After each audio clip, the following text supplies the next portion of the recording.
Hello, welcome to Jason the Millennial. My name is Jason. Speaking to here in my basement in the great state of Kansas. And this is kind of an impromptu live stream. I don't know, got the feeling of doing this. I wanted to show off my vinyl collection that I've gotten so far. I started collecting vinyl maybe 2.5 years ago, I want to say. So it hasn't been a long time. I just kind of got started.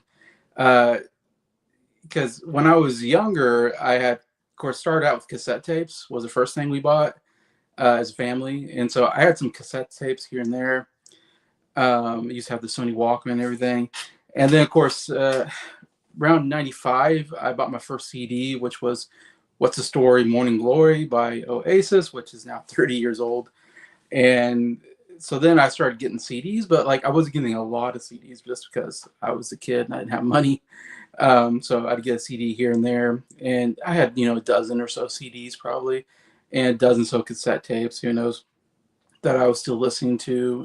This is my junior high school years, and then somewhere in college, iPod became a thing, and iTunes became a thing. Actually, first iTunes was a big thing, I guess, with the iPod, and iTunes was nice because you can buy songs. You didn't have to buy a whole CD or whatever.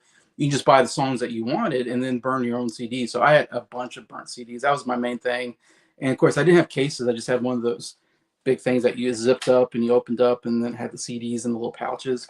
So that was my main listening, is listening burnt CDs that I burned off of iTunes, on my computer, and just could make my own greatest hits, basically compilation albums. And that's what I mostly was doing. So I wasn't really collecting albums or listening to albums so much as just making my own. Yeah, like I said, iPod, when iPod became a thing, of course, you can just download everything onto your iPod. And then smartphones became a thing, and then you can just download everything on your smartphone. And Spotify, once I got Spotify, of course, I can just listen to whatever album I wanted to and all that. Anyway, so then I started my channel in 2021. So I've been going about 4 years now. I've been having this channel, and I've been talking about both music and movies. And I kind of realized I really don't know that much about albums because I haven't been listening to albums. I've been listening to just individual songs. So then I started listening to albums and started reviewing albums on the channel, and then also made friends with other people that had music channels, like, of course, my good friends from the Music Junkies kind of group, uh, with Scott from SoundLab Studios, and there's Scott right now. Hey, Scott. Um, yeah, so like when I met like Scott from SoundLab Studios and Brian from Briar's Music Showcase and Nick from Townsend 505, Adam from What the Gym, Rich from Rich Strickler. There's a whole bunch, Sam from Americana Sam. There's so many great channels out there, and they had these huge collections of vinyl. And I always thought it was cool to collect vinyl because it's so old school retro. It's like, wow, it's like that's what they were collecting back in the 60s and 70s. And I think that's kind of cool to have. I never thought about ever owning vinyl in my life. I never once thought I'd get like a record player and play vinyl because that seems so outdated. It's so old. I just assumed CDs were and digital was always going to be the thing, anyways. And then all of a sudden, vinyl became a big deal again, and now you go to Walmart, to Barnes and Nobles, and get vinyl, plus record stores, and you can get old vinyl, you can get new pressings, whatever. And yeah, so I was always interested in. I always thought, I wonder if I should collect vinyl. That would be kind of cool. But I was like, how expensive is that, and how much would I listen to it, and all that. And I was like, should I get into it? And I think I just loved seeing other people's collections so much that I was like, man, I would love to have a collection myself. So I think 2.5 years ago, I was like, all right, I'm gonna get a record player, which I got. I don't have it up here right now. It's just a cheap, like $30 record player that you can travel with, kind of a traveling one. Uh, that I got at Walmart, and so I got that, and then I just started buying records, mostly at Walmart and Barnes and Nobles, and then of course Amazon. And then I found a year or so ago, I found in Kansas City, Missouri, kind of in this area called Zona Rosa, this kind of outdoor mall. I found a store called Vintage Stock, which they sell kind of used CDs and vinyl and DVDs and stuff like that. And so then I love to go in there and just searching their vinyl and see if I can find a hidden gem, go, oh my gosh, and find like an old vinyl, of something I either wanted or I didn't know I wanted until I saw it. And so that's been a lot of fun going kind of shopping for new vinyl and only paying like, $5 or $3 or $10 for it. Anyway, so I've been just doing that over the last 2.5 years or so. And I've got now, I think maybe around 150, maybe over 150 vinyl albums now in my collection, anyways. And I don't know, I just thought I'm gonna probably move in the next couple of weeks from this house, and I thought before I move, I would show what do I have so far, how far have I gone so far in my album collection, talk about some of the albums I own myself, anyways. So that's what I'm getting to. Like I said, I'm gonna be moving soon, so I have all my vinyl in these black boxes I got at Walmart. They're not cheap. They're like $30 or a lot, but they're nice because they have alphabetized. You can advertise your records, and it's a nice box with holes that you can carry them with. Anyways, and I got 4 boxes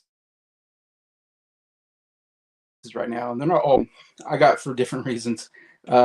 This one I thought I'd showcase first, and there's really not much to show in this one, to be honest. But I thought, well, it's part of my collection now, and it's my Bing Crosby vinyl. Which you're like, Bing Crosby? I don't know anybody that has a Bing Crosby vinyl collection.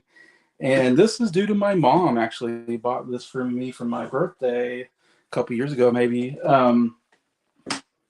She bought this on like Facebook Marketplace, I think. Where you can go to somebody's house and just they're selling something, and you can go to their house and buy it on.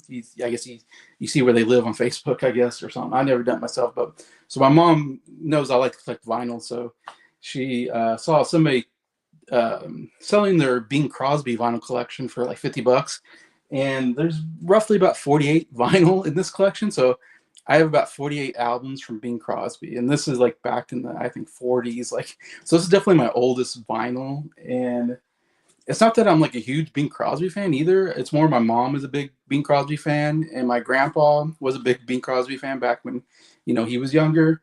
And so my mom kind of grew up on Bing Crosby, and I do appreciate Bing Crosby. Like I love White Christmas. I love that movie. I like Bing Crosby's voice. He has a good, kind of bass voice, but he's not exactly somebody I'm like, yeah, I need this album from him. Mostly, I just care about his Christmas album. I think it's probably the best thing he's known for. And I've seen some movies of his here and there, and he's a fine actor and all that. But anyways, so yeah, I got this old Bing Crosby collection. Let's see, there's a lot of these. I don't know. There's a lot of these that say Spokane and then a number. I'm not sure what that's about, but there's a lot of these Bing Crosby on the air. So it sounds like, and you look at the back, and there's pictures of him like in the studio, and I'm guessing they just like, and they even have a date of like when he recorded the song. So it almost feels like there's like, all right, so this says September 18th, 1934. So we're talking about 1934. It's like, all right, Bing Crosby, come into the studio. We got some songs for you to sing. Because obviously Bing Crosby didn't like write any of his own music. And these are old standard songs, probably that are big favorites at the time. Um, Gosh, some of these are dated to 1931. I mean, these are pretty uh, old songs, but there's a lot of them like that. They're called the Kraft Music Hall. Must be like a series they used to do back in the day. See, this is Spokane 2, just as Bing Crosby, 1942.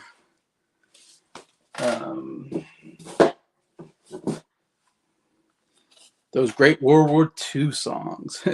Der Bingo. There he is. That's German. Him wearing like a World War II hat, singing songs for World War II. There. Yeah, Bing Crosby, Spokane 6. Happy Holiday. So, got Christmas music in this one. A lot of classics there. I haven't actually heard any of these albums yet. Someday, I figure I'll get through this someday, but I haven't got through it yet. But definitely want to listen to and see how these sound today. But it's kind of nice. I like the blue here. Bing Crosby on the air, Spokane number 7. Anyways, and just pictures in the back of. Again, a lot of these probably nothing super special about them. Again, just another Kraft Music Hall, Bing Crosby.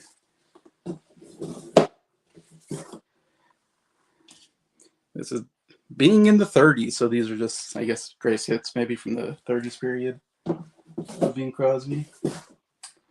Uh, Again, just Being in the 30s, Volume 2.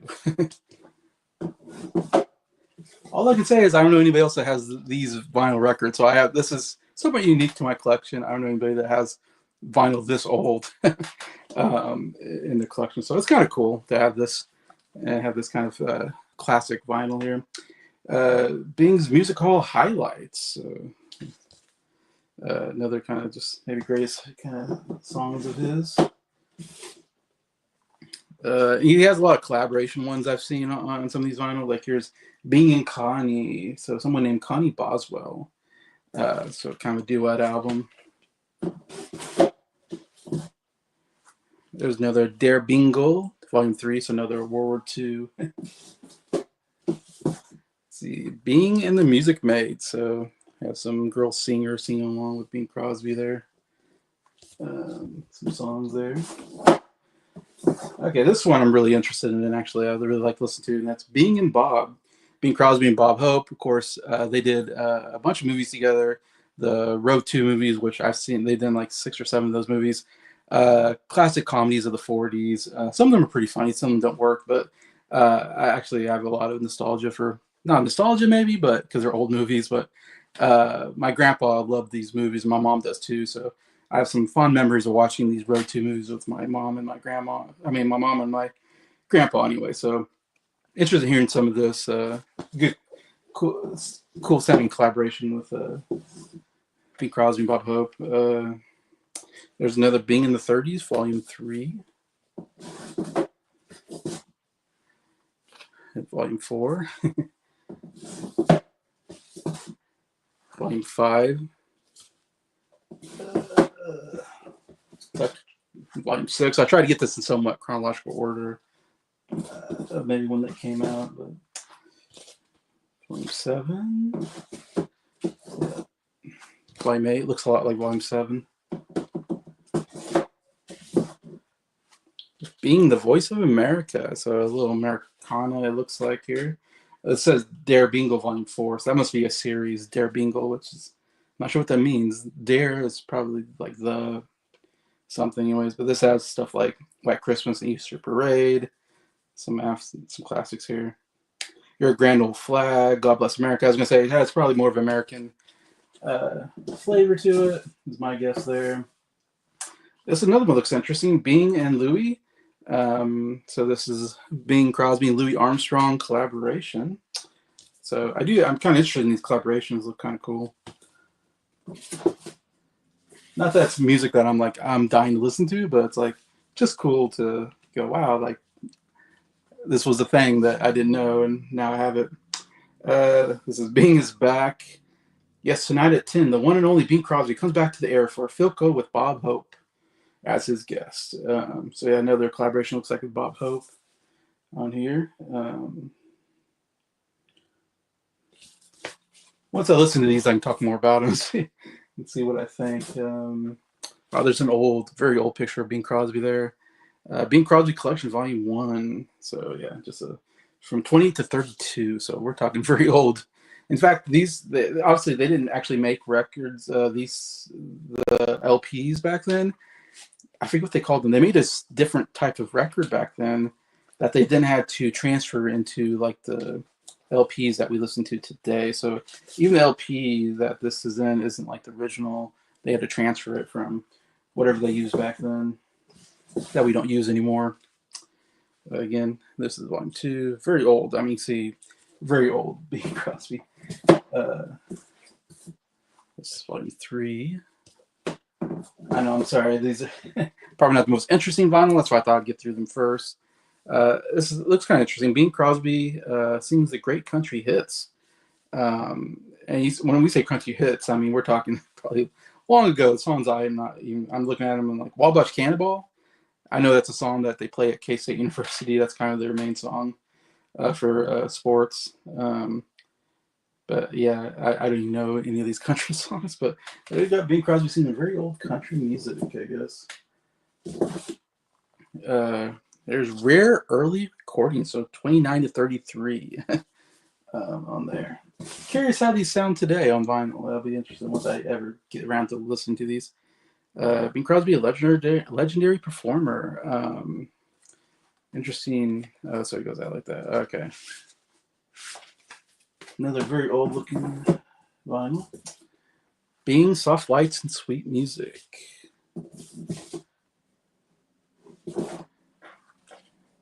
Dancing and reminiscing with Bing Crosby.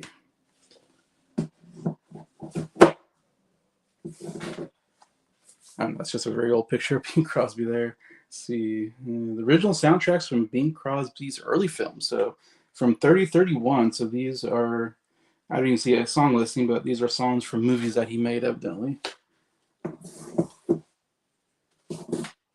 This one looks really interesting, actually. Original soundtrack recording Blue Sky, starring Bing Crosby, Fred Astaire, and Joanne Caulfield. So this is a soundtrack to a movie I've never heard of, Blue Skies, but you got the great Fred Astaire. So there's a, looks like a scene from the movie anyway. So 1946. So soundtrack for a movie from 1946. This is just the very best of Bing. Another best of Bing. Lots of best of Bing. I have a feeling a lot of these albums are just going to be the same songs. So there's just going to be a lot of songs that are going to be repeated, is my guess. Bing Crosby's greatest hits. I like this cover, though. It's a pretty cool cover. Includes White Christmas. I mean, again, I've been looking at the backs of these. Like half of these albums have White Christmas on them. I mean, that if you know that White Christmas is maybe still the best-selling song of all time. I mean, it was like #1 in the charts for years and years, and maybe the biggest hit of all time, White Christmas. Bing, Volume 4. All right, almost getting to the end of these. The Bing Crosby Story, Volume 1, the early jazz years, 1928 to 1932. So, again, very early Bing Crosby songs. Oh my gosh, quite a bit too. That might be hard to get through. I can't imagine I'm going to enjoy most of these, to be honest. This one it's like a box, and it has like,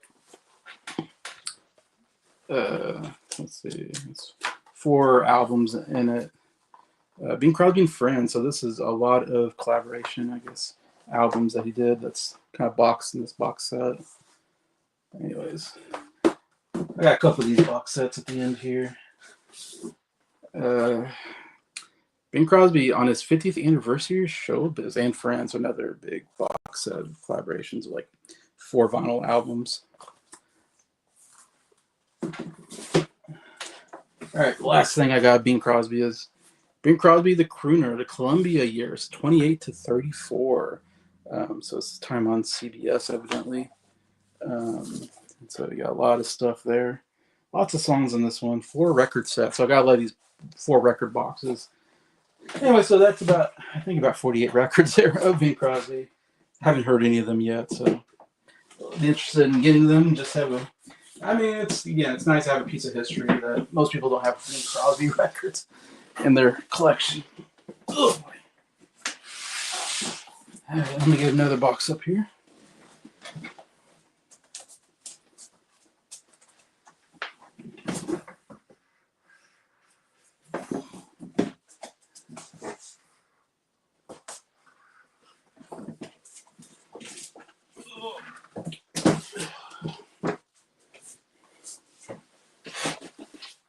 Hope everybody's doing well on this Friday afternoon.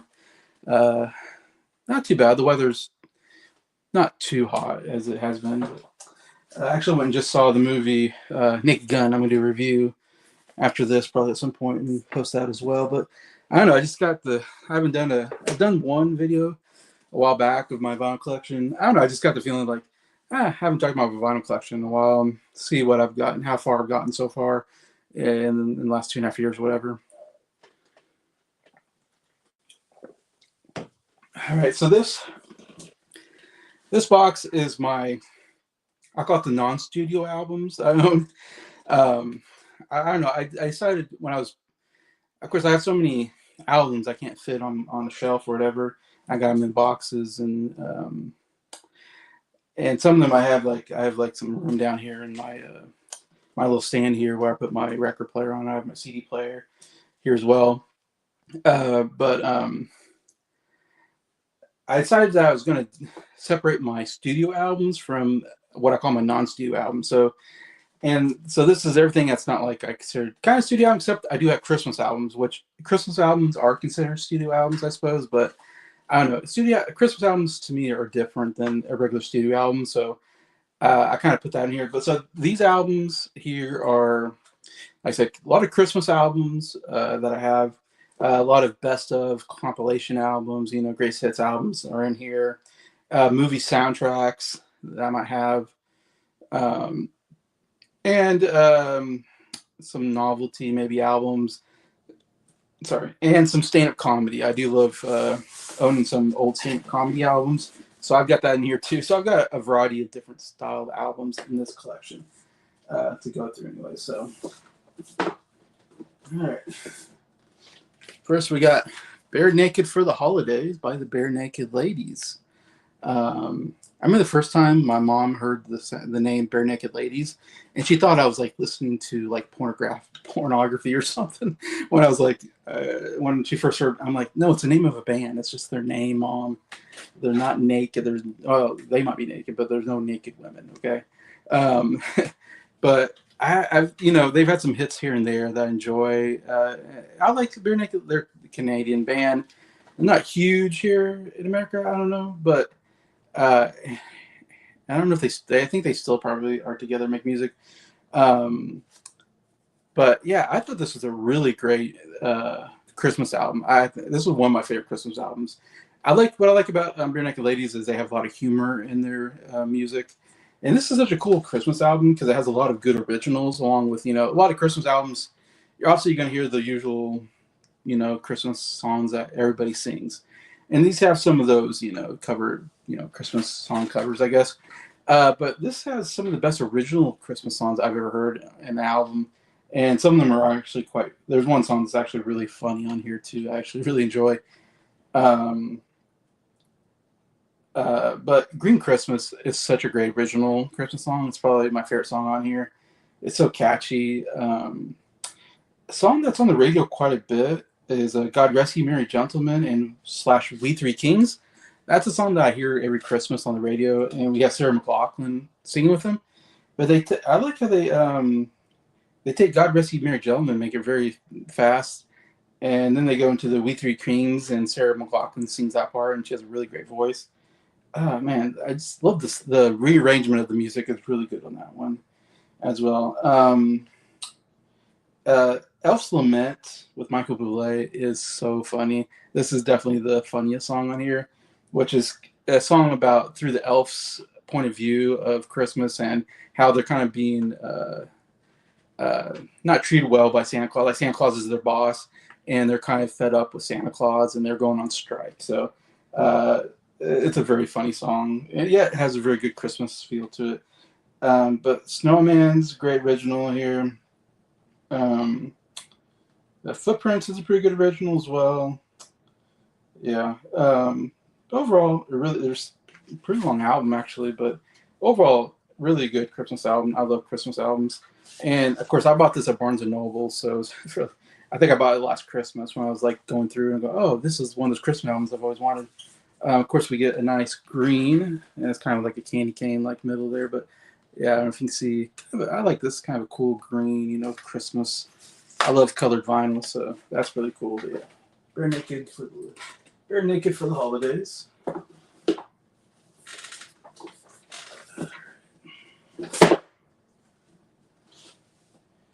This is one of the actually first albums I bought. I bought this at Walmart again, probably 2.5 years ago when I first got a record player. So this is one of the earlier albums I bought on vinyl, and this is the very best of the Beach Boys, "Sounds of Summer," and this is a incredible compilation of Beach Boys. If you like Beach Boys, obviously, this is a record you need because this has a lot of their best hits. I can't think of too many songs that they missed. I think they got most of them. It's interesting. It's a double album. I don't know if there's this one. Looks like it's just black vinyl here. So the first album has a lot of their earlier stuff. I like the first album or first disc a lot more because this has the California Girls and Fun Fun Fun, Surfing USA, Don't Worry Baby, Help Me Rhonda, When I Grow Up to Be a Man, In My Room, God Only Knows, Sloop John B. So you got their hits from 60 what two when they started all the way to Pet Sounds. You get two songs from Pet Sounds there, God Only Knows and Sloop John B. So that's 66. So you got good for this is kind of their classic period, I would say, where this is their best stuff in my opinion. Second disc though to me is kind of their later period, which is not as good, and so I'm not as into the second disc. This first disc though, man, what a great greatest hits compilation. But it's interesting because disc two has "Wouldn't It Be Nice" on it, which is another song from Pet Sound. Uh, so you do get like the three big hits from Pet Sounds on here. I mean, Pet Sounds, you could also put Caroline No on here. That's not on here. That's one I wish was on here. That's not on here. But yeah, the second side is a lot of songs I'm not that familiar with, to be honest. Kokomo, you have Good Vibrations though. So this I like the second side does begin with Wouldn't It Be Nice and ends with Good Vibrations. That's a good opener closer to the second disc. And Good Vibrations, of course, was also written around 66. So, but then a lot of these songs there's Barbara Ann in here. Again, a lot of heroes and villains. I don't know. Not as crazy about the second disc, but first disc, man, really great stuff.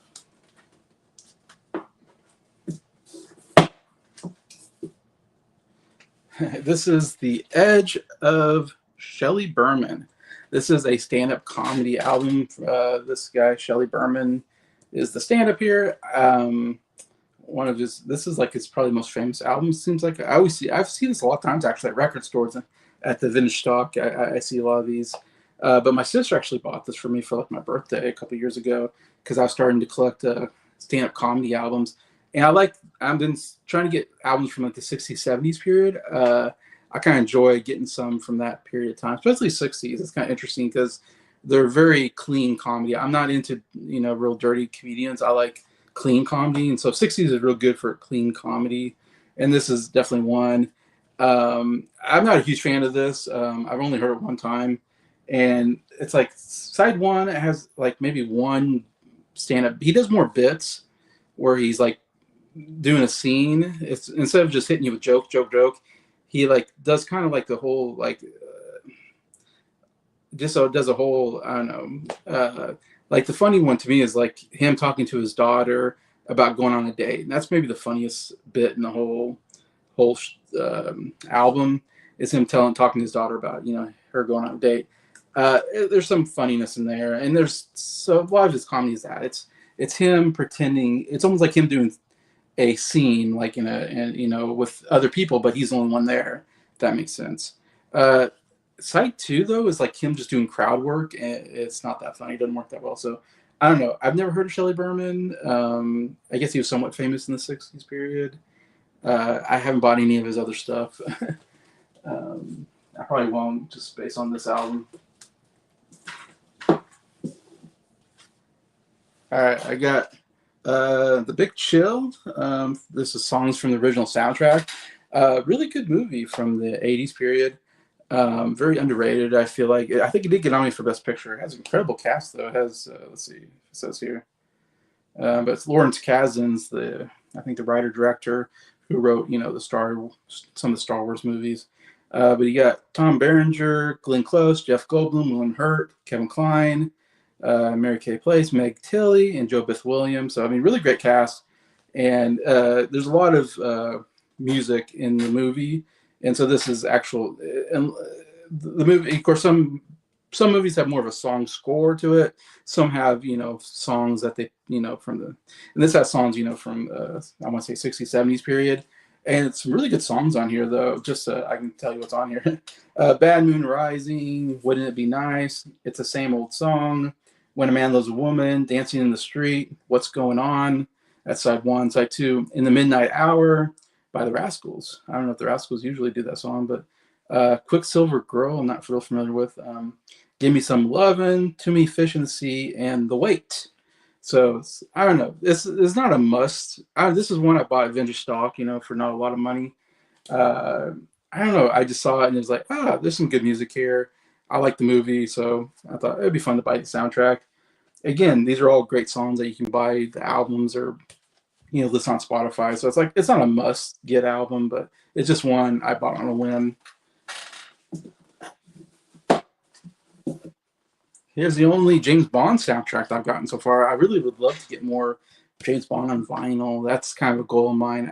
So far, I'm having a hard time finding James Bond soundtracks on vinyl, but I bought this. In fact, I think I bought this on Amazon because it wasn't too much money, and I really wanted to get something. So yeah, The Spy Who Loved Me. I have In the Bees for James Bond, I guess. Uh, this is a really good movie, though. This is let's see. This is when, of course, Roger Moore took over James Bond, and I have this movie on Blu-ray as well.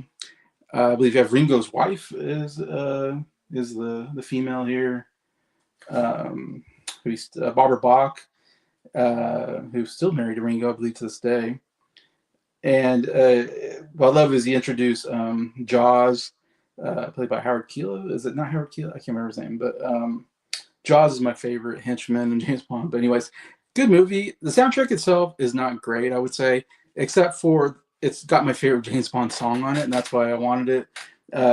Nobody Does It Better by Carly Simon. That's my favorite James Bond song. So really cool. And I love this cover. Great cover. But it's just cool to have the James Bond soundtrack. And like I said, I'd like to get more if I can find more. Marvin Hamlish does the score, I guess, here. I would say the score itself isn't anything great. I like it starts with Nobody Does It Better, which is the best song on the thing. Of course, you do get the James Bond theme, and then you get some instrumental songs that aren't really anything great, in my opinion. And then you end it with Nobody Does It Better again. So it begins and ends with the Nobody Does It Better song from Carly Simon, which that's definitely the only really great part of the soundtrack. Definitely not one to get unless you're a big James Bond fan, to be honest. All right. Still in the B's. This is I guess it's the end of my A's and B's section here. But this is the Byrds' greatest hits. And I actually just bought this recently from Vintage Stock. Saw this, definitely had to have it. Love a lot of the Byrds music, especially their folk rock music from Mr. Tambourine Man, Turn, Turn, Turn. But they got some other good stuff from some of their other albums, though I'm not as big on some of their other albums. My favorite stuff was from those first two albums. But this is a pretty good compilation of great songs. You got, Mr. Tambourine Man, and I Feel a Whole Lot Better. Maybe, definitely like top 10 songs there. Bells of Remney, those are all on the first album, Mr. Tambourine Man. Then you got Turn, Turn, Turn, All I Really Want to Do, and Chimes of Freedom. Some of those are on the first one as well, I think. And of course, Turn, Turn, Turn's on the second album. Then you got side 2, you got 8 Miles High, which is off the next album, I believe. Mr. Spaceman, which is my favorite song. I don't know if that's Fifth Dimension that's on, maybe. But I love Mr. Spaceman. That's so catchy. So I'm really happy to get those on here. 5D, I'm not that familiar with. So You Want to Rock and Roll is okay. And then we end with My Back Pages, which is another amazing Bird song. So I'm so glad this is a good one because Mr. Tambourine Man, Turn, Turn, Turn, My Back Pages, those are like my 3 favorite Birds songs. So I'm like, okay, and then I Feel a Whole Lot Better. Mr. Spaceman, that's probably like my top 5 favorite Bird songs. So overall, it feels a little short. It feels like there could be more because the Byrds have a huge, discography, and but definitely this is from their best period, I think, before everybody leaves except for Roger McGuinn. It's only Roger McGuinn and a bunch of other people join in, and it gets kind of messy. So it's a good greatest hits from kind of the earlier period, I guess, when they still had David Crosby and Gene Clark and all that on there. But obviously, yeah, a must greatest hits album. All right, now we're getting to the C's and D's in the collection, and this another album I just bought recently at Vintage Stock. Same time I bought the Byrds' greatest hits. I got this. I think it's called Chicago 9, but it's because all the Chicago albums have a number behind them, and it's basically their greatest hits of the early period. I love the album cover. It's kind of like they're painting there. There's the members like they're painting the Chicago on like a billboard or something like that. But yeah, this has some amazing songs from the early period. My favorite song, 25 or 64, starts the album. That's my favorite Chicago song. Does anybody really know what time it is? Color My World. Saturday in the Park. Feeling Strong Every Day. I mean, oh man, just amazing Chicago songs. Make Me Smile. Beginnings. And some other ones, but definitely has some of my favorite Chicago songs on here. So definitely a must. Greatest hits album there from Chicago, and I love. I'm not finding the Chicago albums and stuff being that great because they're all like their early stuff is just all double albums and there's just too much music. Um, but I want to get more into Chicago at some point. All right, one of my mini Christmas albums, another one. This is just called "It's Christmas" and it has like Christmas thing. So this is just I don't know. This is just a random like songs by different artists. Uh, there's no real theme that ties them together, I would say. It's okay. I've heard it once when I got it. Again, I got this at Vintage Stock, and I don't know. I love collecting Christmas albums. So it's just anytime I see a Christmas album when I'm at the Vintage Stock, I usually buy it if it's only for a couple bucks. And this one wasn't very much. Um, I don't know what to say. You got Barbara Streisand singing "Old Little Town Bethlehem." You got Robert Goulet singing "Winter Wonderland." Um, Liberace is singing "Ave Maria." Uh, I can't remember anything being that great on here. It's okay. It's not a must Christmas album by any means. Probably one of my out of all the Christmas albums I have, it's probably towards the bottom of what I've listened to. The one more interesting ones is we got like "Silent Night" from Julie Andrews is really cool, and the Christmas song from Carol Burnett. So there's a couple interesting numbers that I don't hear people that I don't hear a lot singing on albums. So that's kind of cool. All right, another Christmas album. Of course, I'm in the sea, so I'm gonna get a lot of Christmas in this part. But Christmas with Glenn Campbell, of course, um, with the Hollywood Pop Orchestra and the Voices of Christmas. Anyways, this again, I saw it at Vintage Stock for not very much money, and I got it. To be honest, not that great of a Christmas album either. It's one of my least favorite that I've heard. Um, yeah, I like Glenn Campbell. He's fine, but there's a lot of just orchestra music on here and other people singing. And we have Glenn Campbell narrating "The Night Before Christmas," which I thought was kind of cool. That's something I see a lot in these Christmas albums, but I'd say these are just okay Christmas songs. Nothing to write home about on that one either. All right, we got Carpenters, The Singles, 1969 to 1973. Really good kind of early Carpenters kind of great hits album. Actually, right, again, got this at Vintage Stock for not much money. And I was looking. I've been doing research, and this came out I think in the 70s because I do research on every year because we've been doing the top 10 albums per year. We covered all the 60s albums. We're going to do the 70s albums at some point. And so I do research it in every year and see what was the big albums. And this actually was like in the top 10 best-selling albums the year it came out. So I didn't know that when I bought it, but then when I saw that, I was like, oh, so this is definitely an album that people really enjoyed and bought. So that's kind of cool. Like I got something that, that a lot of people bought. Didn't know it in my collection now. But yeah, I do like the Carpenters. They have a lot of, really sweet pop music. And what's her name? The lead singer has such a great voice. Karen Carpenter. Really love her voice, and so many big hits on here. I mean, We've Only Just Begun, Top of the World, Superstar, Rainy Days and Mondays. Great, some of their biggest hits. We have A Ticket to Ride, which was a hit song for them, I think.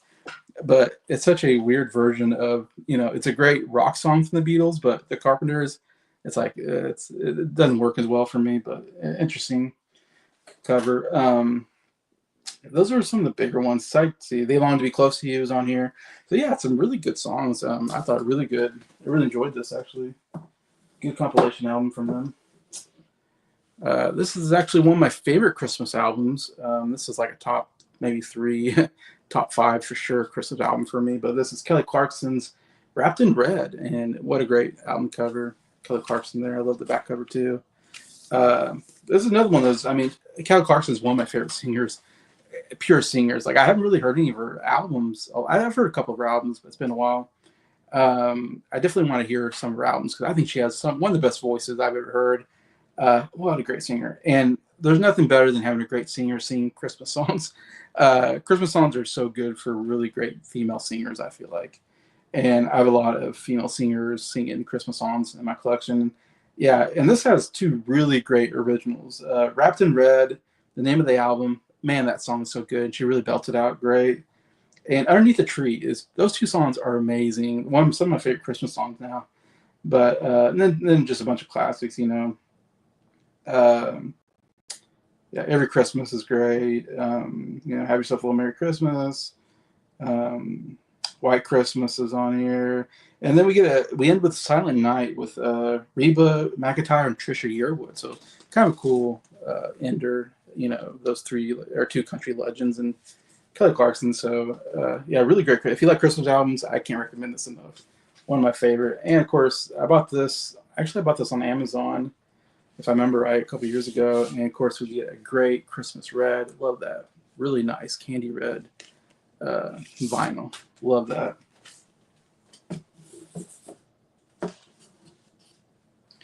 All right, we got a greatest hits of Crosby, Stills, Nash and Young. What a cool album! This is called Crosby, Stills, Nash and Young so far. And Joni Mitchell, she must have drew this picture, and I don't know if she put this album together because her name's on it, but she wrote one of the songs on here, Woodstock, that's on here. But this is basically like a greatest hits album from the first two albums, from Crosby, Stills, Nash, and from Deja Vu. So yeah, it's only two albums. These are greatest hits, but those two albums they're both like in my top 10 favorite albums of all time. So you're basically taking my favorite songs from my two albums that are some of my favorite albums of all time. I actually had this on CD back when I was a teenager. I actually got this from Walmart on CD or something like that. And then I got rid of the CD at some point. I got rid of all my CDs. And so I bought this at Walmart, you know, a couple years ago, and I'm so happy to get this because I was like, oh man, I love this. This is like my introduction to Crosby, Stills and Nash and Young. I think I heard this before I even heard any of their albums, and I'm a big fan of they're one of my favorite groups of all time, one of the best super groups of all time. But I mean, of course, yeah. What I like is they end the album with Sweet Judy Blue Eyes, which I always thought that was a better ender than begin. It's the opener to Crosby, Stills and Nash, and I always say it should have been the closer. It's such a great epic song. It's their best song. It's my favorite Crosby, Stills and Nash song, Sweet Judy Blue Eyes. It's like a top 10 favorite song of all time. So I love that as a closer more than an opener. But you close with that, but you open with my second favorite song, and that's Helplessly Hoping. So really great opening with my second favorite song, closing with my favorite Crosby, Stills Nash song. But I absolutely love this song so much. Some of my favorite songs of all time. It's the greatest harmonies of all time. I mean, come on. But we got, you know, Wooden Ships, Teach Your Children, Ohio, which was a single, which is an amazing single. Find the Cost of Freedom is a weird one because it's like the B-side of Ohio.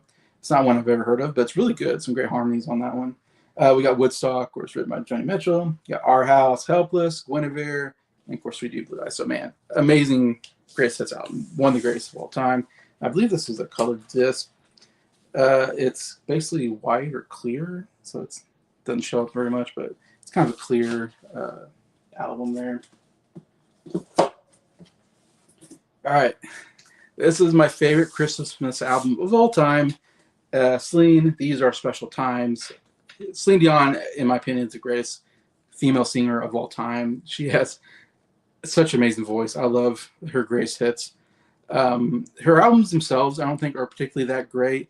This is the only album I have of hers, and I guess you can call it a studio album. So I'd say this is my favorite studio album as well as my favorite Christmas album of all time. But great photo there of her. But this is a 2-disc.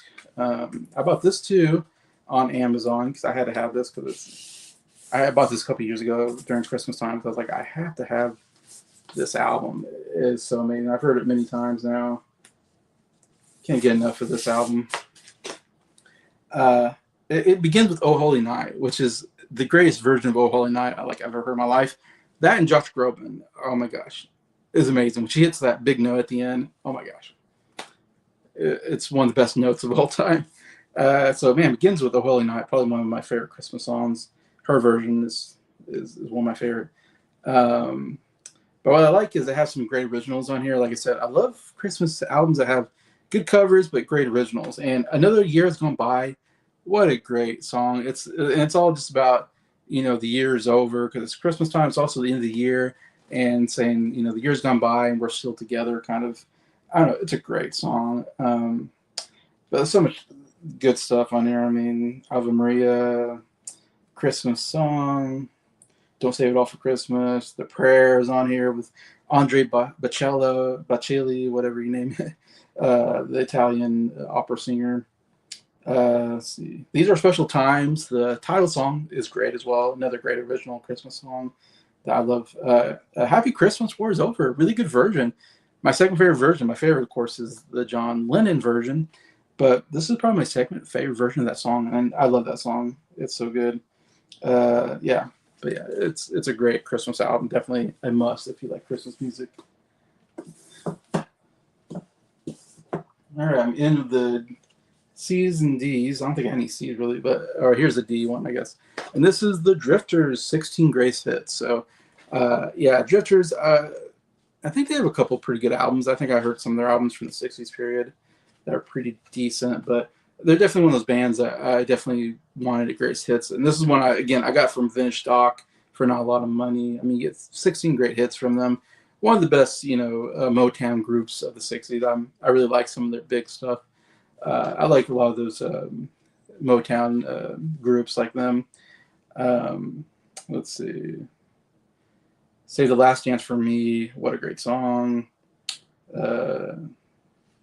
That's on side one. Looks like side two. You got Under the Boardwalk, another huge hit. Love that song. Up on the Roof, written by Carole King. Great song.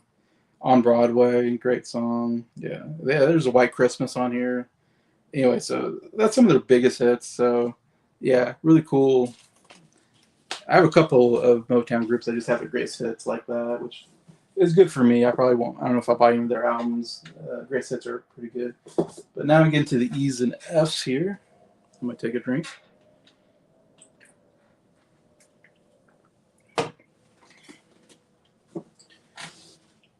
All right, E's, I got the very best of the Everly Brothers.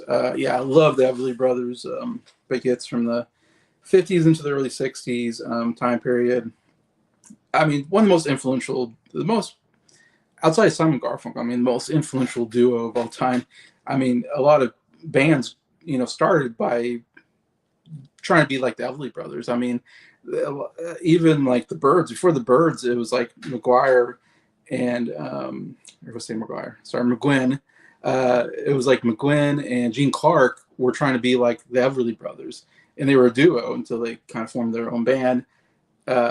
Same thing with the Hollies, Graham Nash and what's his name, the other lead singer of the group.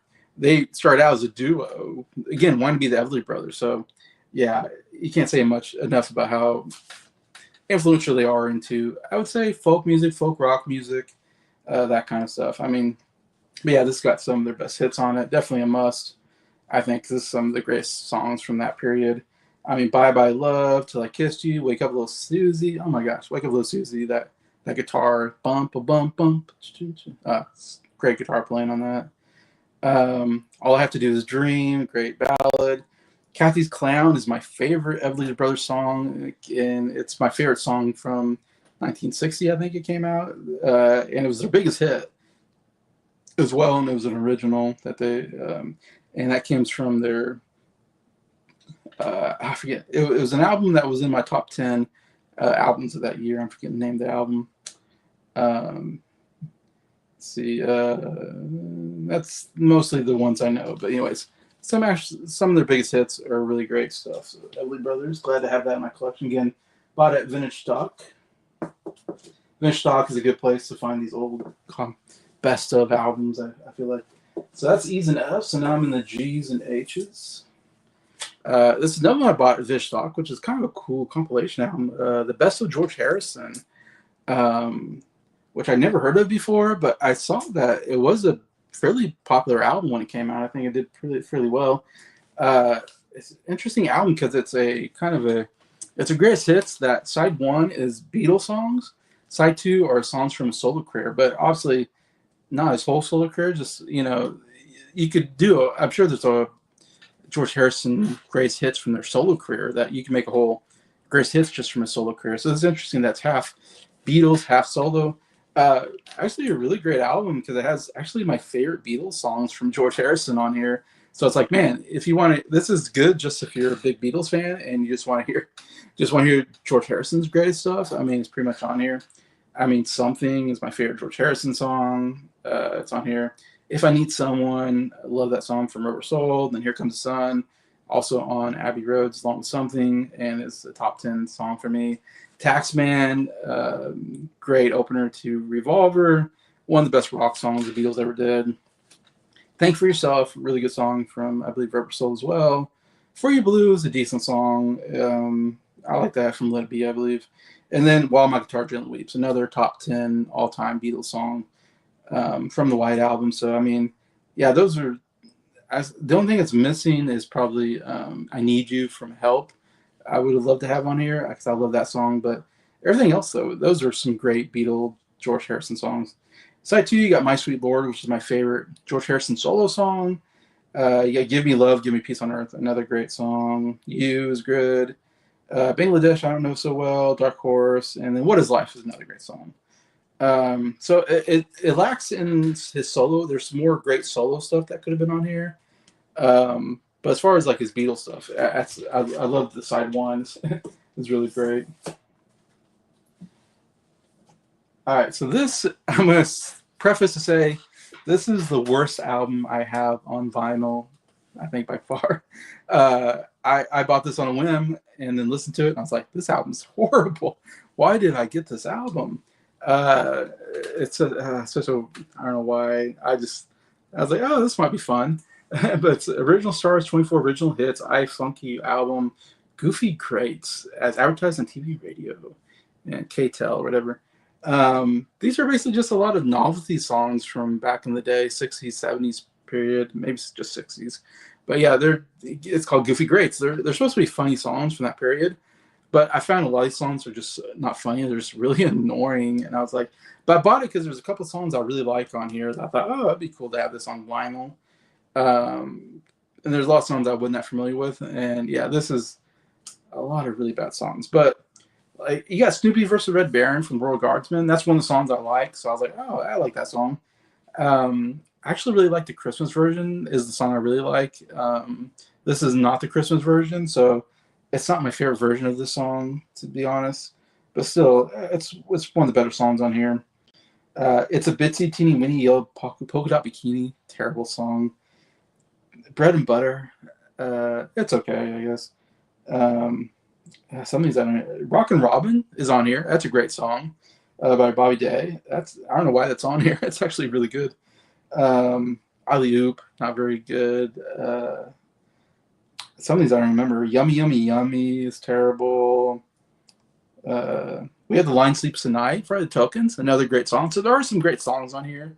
Like I said, there's 24 songs, so there's some good stuff, but Surfin' Bird is the worst song I maybe ever heard in my life by the Trashmen. Oh my god, that song is so horrible. The bird, bird, bird, the bird is the word, the bird, bird, bird. That's the whole song.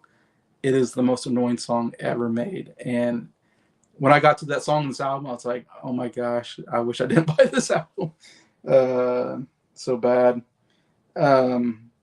You got The Name Game. Okay, Green Tambourine, good song from Lemon Pipers. Simon Says. Again, a lot of these are just some children's songs like that. Phenomena, from Muppets is on here. See You Later, Alligator. It's okay, I guess. Yeah, Nashville Cats is not a bad song from Love Spoonful. The other song I really love is Mr. Custer by Larry Verne. That was from like 1916. It was like a #1 hit. I love that song. It's really funny. I think the idea that he's a guy that's in Custer Army, fighting. And of course, Custer is known for getting murdered by in a battle, but he was over. What's the word? He didn't have enough troops, and he got overran by these Indians, and he died. And that's what he's known for, is this big failure, dying, leading his troops into a bad battle. Anyway, so it's this guy that's one of the soldiers, and he's telling Mr. Custer, please, Mr. Custer, I don't want to go. And he's like trying to get out of it because he has a bad feeling. I don't know. It's actually it's got a nice melody and it's kind of funny though. The humor is definitely out of date. Like, yeah, I'm sure this would not fly today. You get canceled for this type of song, but I do like that song. Boney Maroney is terrible.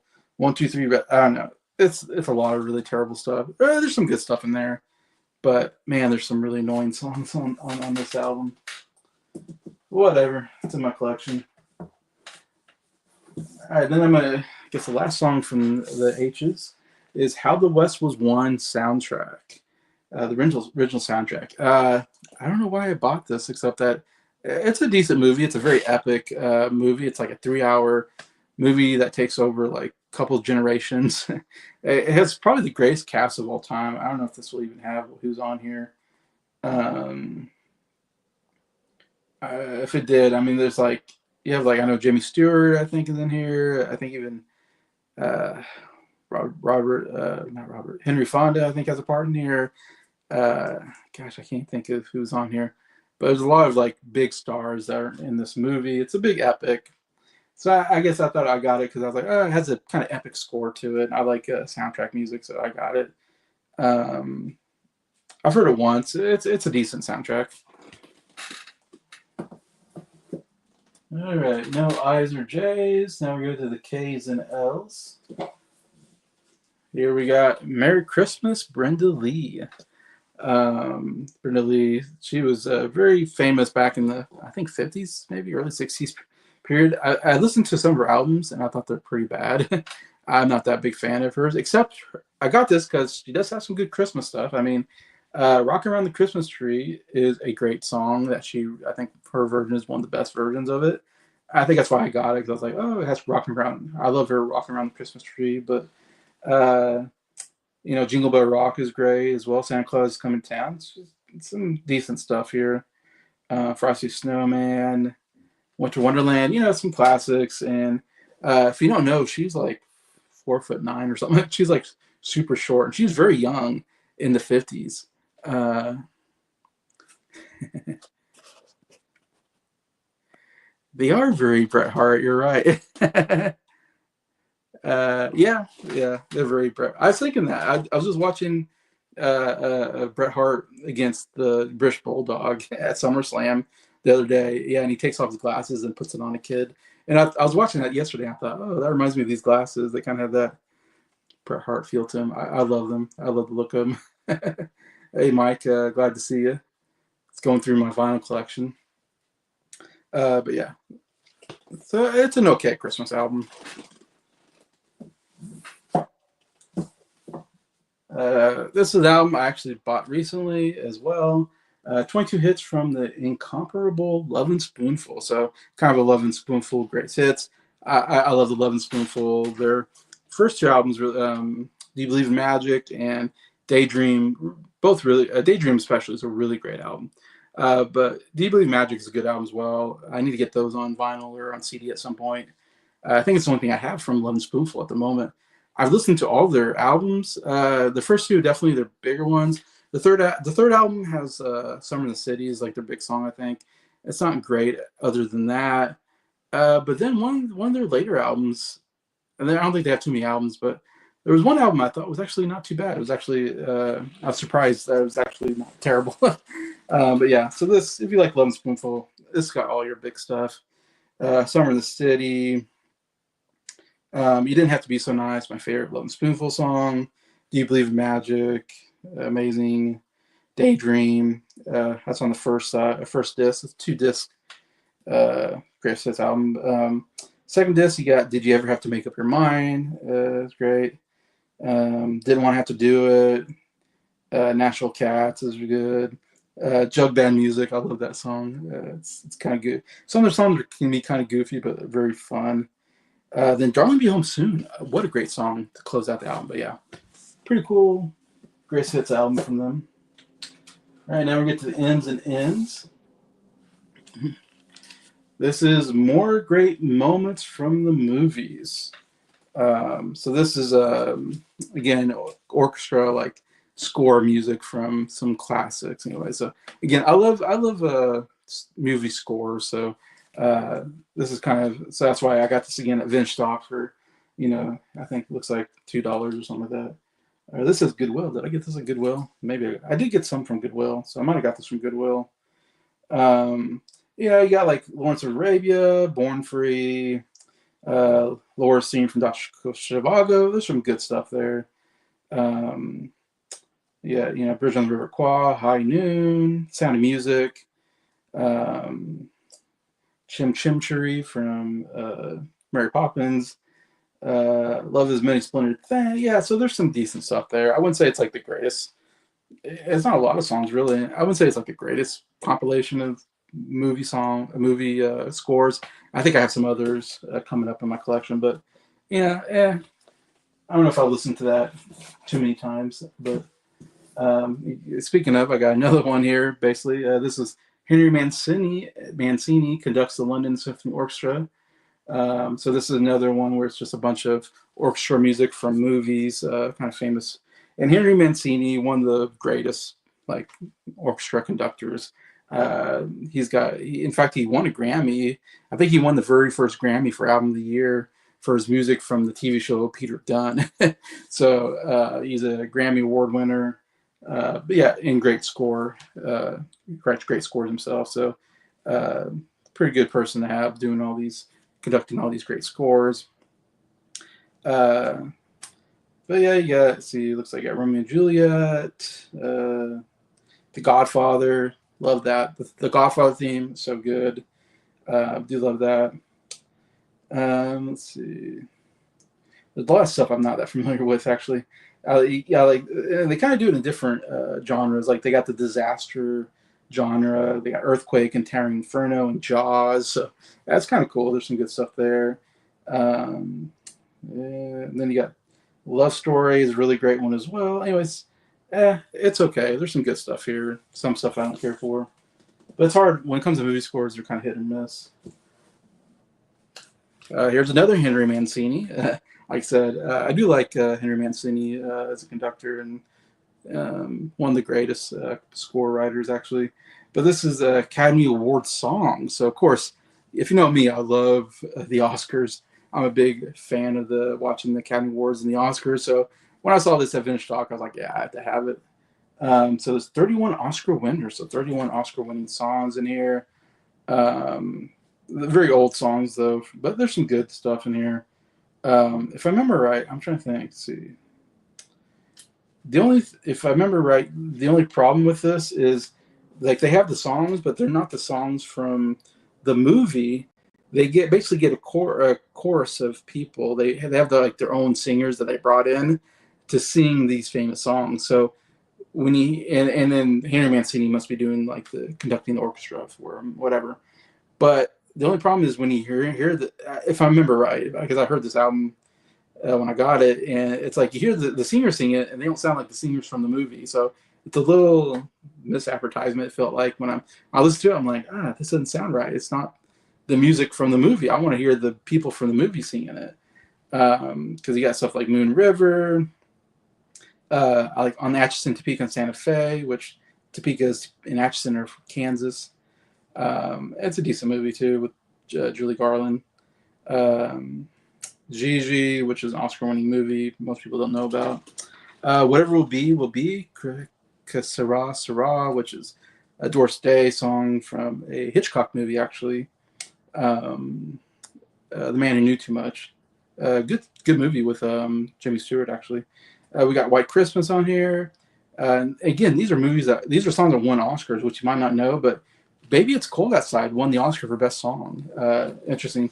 We just think of it as, a classic Christmas song, but again, that and White Christmas won Oscars. Days of Wonder Roses, pretty good. Let's see. Mona Lisa, Nat King Cole song. It's a good song. When You Wish Upon a Star, a great song sung by Jimmy Cricket from Pinocchio. That's great. Zippity Doodah, which won from Songs of the South, which is a movie you can't find today for political reasons. High Noon's good as well. I'm just reading off songs that I'm kind of familiar with. Over the Rainbow, of course, the classic song from Wizard of Oz, obviously one of the greatest. So, I mean, these are some great songs as far as like old classics go. You have Chim Chim Cheree from Mary Poppins, also one best song here. But anyways, yeah. So the only, like I said, the only problem is it's not the original recordings, and 31 songs is quite a bit. It does get a little tiring after a while. Listening to the album, I will admit that.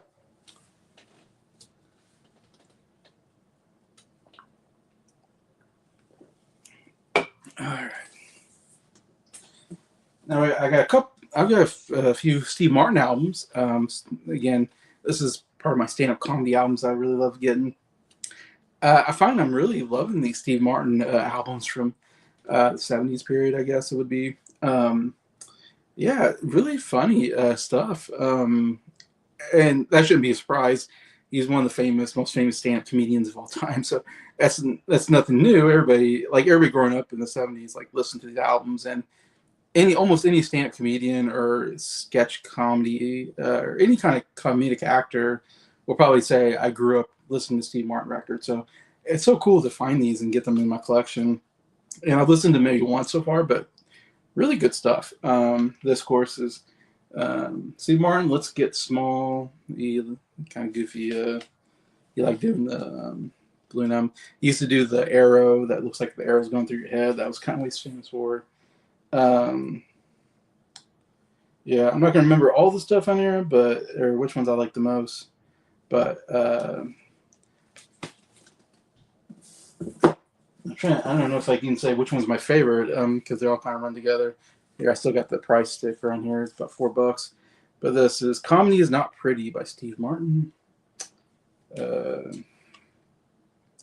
Let's see, "Born to Be Wild." I don't know if that's part of his. He did this sketch comedy and the skit on Saturday Night Live. "We Are Too Wild." No, that's a different one. That's a whole album. This is a different album. I don't know if I remember any of these on top of my mind, but yeah, still, it's hard to say. They're all good. I don't think I've heard one. This is the one. This is probably my favorite one. This is "A Wild and Crazy Guy," Steve Martin. And classic image of him. He's got the bunny ears, and he's got that. He used to wear that all white suit, and he was like kind of one of the first comedians maybe that used to like sell out arenas. Like before that, stand-up comedy was just done in small stages, but he was like selling out arenas. I mean, he was so famous. But it's got some of his best stuff on here, I think. Here he's in his King Tut outfit that he does not live. But yeah, you have "A Wild and Crazy Guy." You have King Tut on here as well. So yeah, some great classic stuff here. Steve Martin. So I guess that's all my Steve Martin stuff. So I've got about 3 albums of his so far. Always looking for his stuff anytime I see him. Here we got Johnny's Greatest Hits, Johnny Mathis. And I believe my mom bought me this for like my birthday. And I'm not super familiar with Johnny Mathis. He reminds me of he's like a crooner back in the, I don't know, 50s maybe. I want to say he's kind of along with like Nat King Cole and, all those great crooners. He has a great voice, I would say. And he has a couple of really good stuff. "Chances Are" is a great song, probably his biggest song. Really good song. That's the only one I can remember off of here. That's a really good song, "Chances Are." But good voice. I'm not super familiar with him. I've heard this maybe one time. Again, my mom bought it for me. I don't know why. She saw it, I guess, for cheap, maybe. Okay, well, I do have this "Merry Christmas," Johnny Mathis. And I will say, this is another great Christmas album. This is like a top 10 best Christmas album I've ever heard. Definitely, I recommend if you can find this, get this album. Yeah, everything sounds great on here. I'm trying to think if there's anything. I mean, you got "Winter Wonderland." I don't know if that's one of his big ones. The Christmas song is on here: "Sleigh Ride," "White Christmas," "I'll Be Home for Christmas," "Oh Holy Night," "What Child Is This?" "First Noel," "Silver Bells," "Came by Midnight Clear," and "Silent Night, Holy Night." I know some of these are kind of classic radio hits, but overall, great Christmas album. He has a great voice. Really works well, I think. Here's a comedy album that I'll be honest, I didn't think was that funny, and maybe I just don't know. I don't get their humor as much. But again, I like getting comedy albums, and I've heard of them, so I thought, what the heck? Again, I saw it at Vintage Stock, so I was like, this is Bob and Doug McKenzie, Great White North. I don't know if that's the name of the album, but maybe. But if you know, that's of course Rick Moranis. Rick Moranis, and what's his name? I forget his name, but I don't think it's gonna say. But they, of course, were both on SCTV. They're Canadians, and and this is I never watched them on Second City, whatever. I think Second City in Canada. But I know this is like a recurring comedy skit that they did together where they play these two characters, Bob and Doug McKenzie, and they have very Canadian accents, like overly done Canadian accents where everything is just okay, you hoser, I'm trying to think of what the Canadian stuff they say, but they're just overly Canadian, and that's kind of part of the comedy of the group. So yeah, these are just a bunch of different radio skits that they do, and yeah, I remember not really thinking a lot of it was that funny. There is a song at the end. I'm trying to think what it is. I don't know if I remember. There is a song on here that the bass player from Rush plays on. I think Geddy Lee. So Geddy Lee is actually sings, I think, on one of the songs, which is kind of cool. Of course, he's Canadian as well. You do get 12 Days of Christmas, which is a classic comedy. That's probably the most well-known comedy that I hear during Christmas time. So I do like that. That's a kind of funny Christmas kind of song that they do, 12 Days of Christmas. Yeah. School Announcements is kind of funny, I remember. But again, I think I need to listen to this again, maybe. I just didn't quite get the humor, but it's one of those I might need to listen to. It takes a couple listens to really understand it. This is actually a really good comedy album and actually won the Grammy for Best Album of the Year, which is crazy. And this is back in this probably back 62 or something like that. It's called The First Family, featuring Von Meter, who Von Meter is playing John F. Kennedy because he was the president at the time.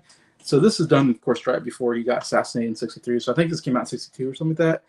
And it won Grammy Album. That's why I bought it, because I saw that they won Grammy Album of the Year, which is weird because usually Album of the Year is it's a music album. Comedy albums, must be before they had a comedy album section. Of course, now we have a comedy album section that you would have, but yeah, that tells you how popular of a comedy album is. That it's so popular that it won Album of the Year. Everybody had this album back in the day, evidently. It was, I love the idea of just we don't think of comedy albums so much, of course, because we see them on streaming all the time. But it's kind of an interesting idea to think of a family like buying this and like, all right, let's sit around the record player and listen to this comedy album and laugh at it. I think that's kind of a cool idea that we don't do anymore. But yeah, so basically this is a comedy album where these actors and actresses are playing members of the Kennedy family. It's basically just a bunch of skits. It's a bunch of skits involving the president and his family, and it's hilarious. I think it's actually a really good comedy album. I laughed my head off on this album, and it's from '62. It's an old album, but yet the comedy still works for me. And of course, Von Meter, who's playing John Kennedy, does a great John Kennedy impression. But even the actress who plays Jackie is very funny as well. But and I think he got different. I think maybe Robert Kennedy's on here as well or whatever. But yeah, and yeah, lots of great skits. Like Dinner Conversation, where you're hearing them, at dinner time. It's pretty good. My favorite, The Tour. The Tour is so funny. And it's basically because Jackie Kennedy, whatever, famously did this whole like TV special, something like that, back in the '60s, where she showcased the White House because uh, she did a lot of decoration or something like that in the White House, and so she did this whole tour, like they videoed it, and it's one of those things that's famous. And Jackie Kennedy is famous because she was like very pretty. She was like a really probably one of the most pretty first ladies we ever had. So people love Jackie Kennedy, and people love John F. Kennedy because he was also good looking. They're just a great looking couple, and very popular, anyways. And so they do this comedy sketch of her doing the tour, and it's so funny of her going through different rooms and like I don't know, it's hard to explain, but what's funny is they're asking her questions, and it's like these journalists are like interviewing her while she's touring the White House, uh, and she gives all these like funny answers. And one of the funniest moments is there's a part where John F. Kennedy is like coming out of the bathroom in a towel, and he's like, I trying to find my room, or something like that. And so he interrupts the interview, like I don't know, it's hard to explain, but it's hilarious kind of bit. I think the best part in here, but there's one where he's at lunch with leaders trying to, have a meeting, and they're also ordering food. That's pretty funny. There's a press conference, pretty funny. I don't know. It's a lot of. I think it's great because it's just really good family comedy. Clean comedy that's clever. You don't get that so much today. I feel like I would love more albums like this. I wish they would do this today. Can you imagine that like a Donald Trump one of these? It would be hilarious. All right, we got probably the most comedy album. A lot of comedy albums I'm getting through now. This is the kind of the first comedy albums I got. Yeah, this is the first comedy album I got because this also won Comedy Album of the Year, like in like 60, 61, right before the other one. It's only two albums won Comedy Album of the Year, and I got both of them in my collection. But this is Bob Newhart, The Button Down Mind of Bob Newhart. So this is like this one comedy album, this one album of the year at the Grammys. So definitely his most famous comedy album. I love Bob Newhart's comedy. I think it's absolutely hilarious. And so I got quite a few of his comedy albums, and he's kind of becoming one of my favorite comedians, I think, of all time. And we mostly know, you mostly know him when he got older and he was doing a lot of TV shows. I first knew him on the Bob Newhart show that he did, back in the 80s maybe or something.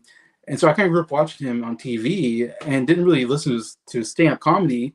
And then I got this album because it won Grammy Album of the Year, and I thought it was absolutely hilarious. I think it's a really good album. I love I love the style in the '60s where it's very family-friendly comedy. It's clever. It's just really clever stuff. And his style of comedy is it feels so original. Like you never hear this kind of comedy. All his comedic bits, and again, they're really more like bits.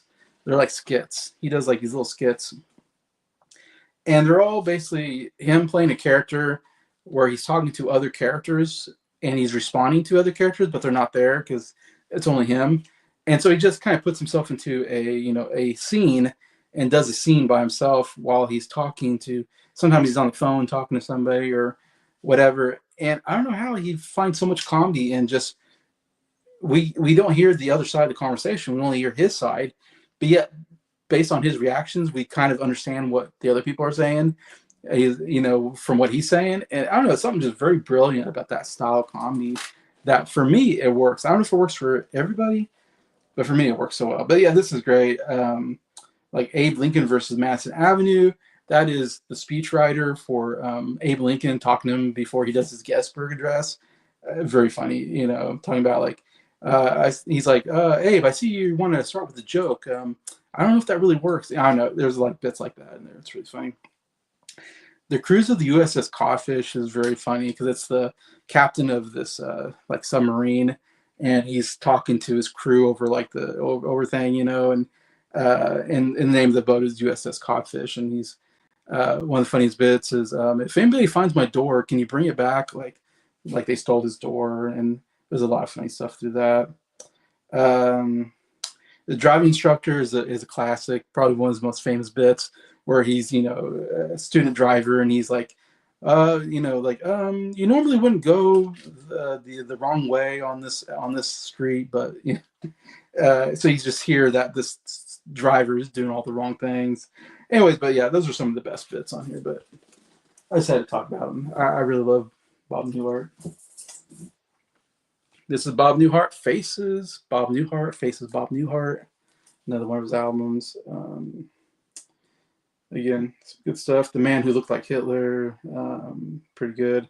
Nudist Camp Expose. Yeah, pretty good stuff there. We got This Is Newhart. All these I bought on Amazon, I believe.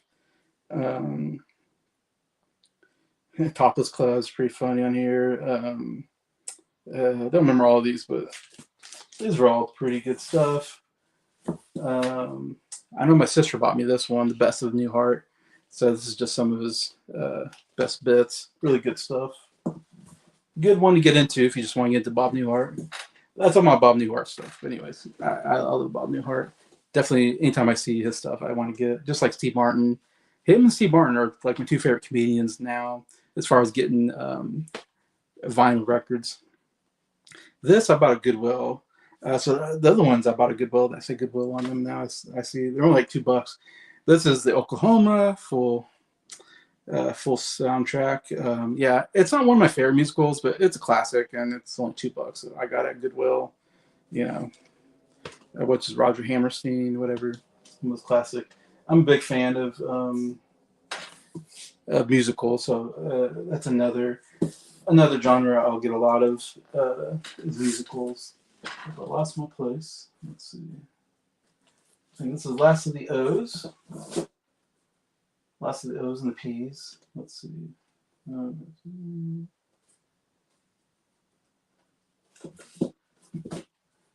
Okay. Now we're getting into the O's and P's maybe. I got The Best of Peter, Paul, and Mary.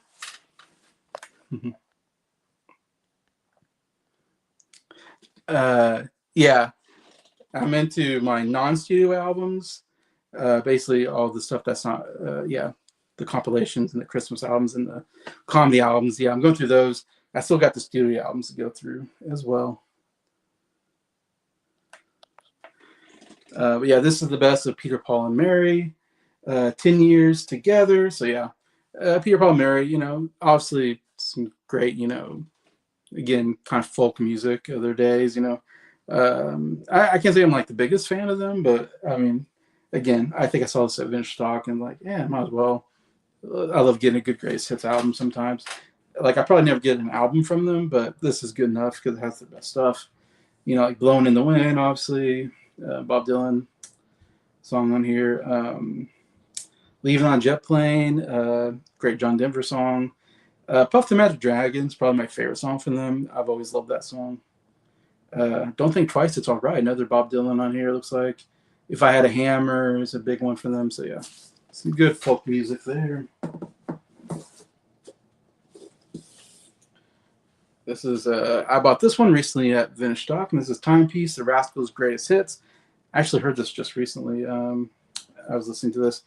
But yeah, great hits of them. I like the fold out here. Yeah, some great stuff from the Rascals. How Can I Be Sure? Beautiful Morning. Let's see. Lonely Too Long, Groovin', Good Lovin'. Yeah, great stuff from them.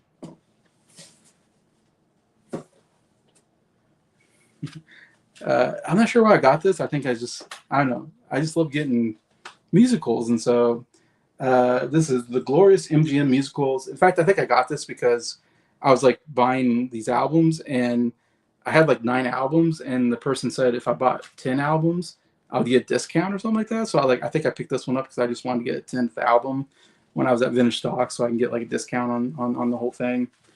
That makes sense. But so I don't know. This isn't one like is definitely my favorite musicals. This is Showboat and Annie Get Your Gun. They're just okay. Showboat, I've seen both movies. I like Annie Get Your Gun a little bit better, but these are like 50s and the 50s maybe. These are pretty old musicals, so it's not my favorite era of musicals necessarily. Showboat, the main thing is Old Man River. That is a great song. I do recommend that song. If you haven't heard that song, Old Man River, it's a great song. Everything else I wouldn't say is necessarily that great on there. And Get Your Gun is a little bit better, more known. Um, you know, let's see, You Can't Get a Man with a Gun. That's Betty Hutton. Let's see, Doing What Comes Naturally is kind of a big song. Anything You Can Do is like the big number. Anything you can do, I can do better. I can do anything better than you. No, you can't. Yes, I can. No, you can't. That's a good one. And there's no business like show business is also a really famous song from that. So yeah, not my favorite, but it's okay. Again, if it's cheap, I'll get it. uh, Gosh, I think I missed some stuff here. Let's see. What do I got? I'm having a hard time keeping my place here. Jeez.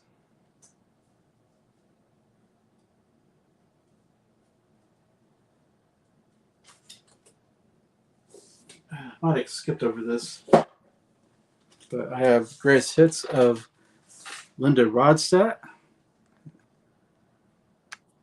Thanks, thanks, Anthony. I'm trying a new look with backwards hat and the shades. See if see if that see if that works. But yeah, Linda Ronstadt, singer, really good singer. I know her biggest stuff. Again, this was I think my mom bought me this maybe, so I'm not real familiar with stuff, but it's nice having a greatest hits kind of. And this is only one. There's like another album that's like greatest hits part 2 or something like that. But this is I think the part 1 part. Um, Thanks, Anthony. Yeah, like the backwards hat. Yeah, it's kind of a new look I'm going for. But You're No Good. Let's see, Desperado. So it's kind of cool version of Desperado.